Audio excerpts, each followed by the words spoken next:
Retrouvez les plus grands espoirs du golf français sur l'Alliance Golf Tour. Bonjour à toutes et à tous, suite de cette Alliance Open Côte d'Armor Bretagne, toujours au golf de Pléneuf-Valandré.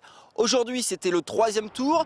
Au départ ce matin, 3 Français étaient bien placés et à l'arrivée, 2 seulement ont limité les dégâts, Damien Perrier et Gary Stahl. Gary Stahl, le plus jeune des 3 qui a fini à +2 à 7 coups du leader. Et on va l'écouter, ce n'est pas le vent qui l'a gêné aujourd'hui. On va dire aujourd'hui j'ai bien joué. Mais j'ai pas eu un bon putting, donc ça m'a coûté des points, quoi. C'est plutôt là-dessus, mais après au niveau des conditions climatiques, elles sont dures pour tout le monde.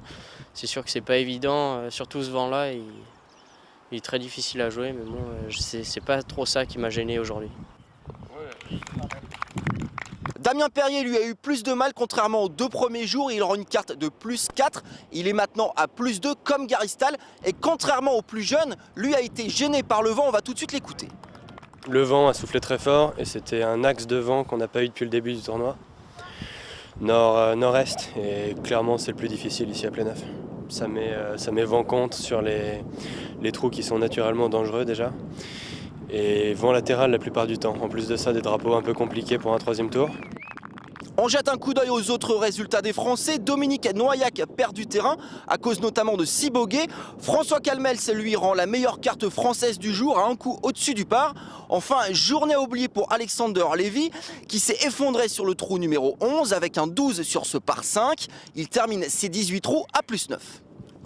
On passe à la tête du classement, elle n'a pas changé. C'est toujours l'Espagnol Carlos Aguilar qui mène les débats à -5. Il n'a pas amélioré sa carte, il a joué dans le par aujourd'hui, mais il est tout de même satisfait. J'ai essayé de jouer des balles basses à cause du vent. J'ai été en difficulté sur quelques trous, mais j'avais un bon petit jeu. Demain sera sûrement une journée très difficile, mais on verra bien. Derrière Aguilar, un Danois et un autre Espagnol montent pour l'instant sur le podium. GP Yuldal, grâce à un -3 aujourd'hui, prend la 2e place. Le 3e Ignacio Elvira rend un total de -2. Petit coup d'œil sur le classement général avant de se quitter. Carlos Aguilar va être dur à aller chercher. Damien Perrier et Gary Stahl peuvent toujours viser le podium. On se retrouve dès demain. Bonne soirée. Retrouvez les plus grands espoirs du golf français sur l'Alliance Golf Tour.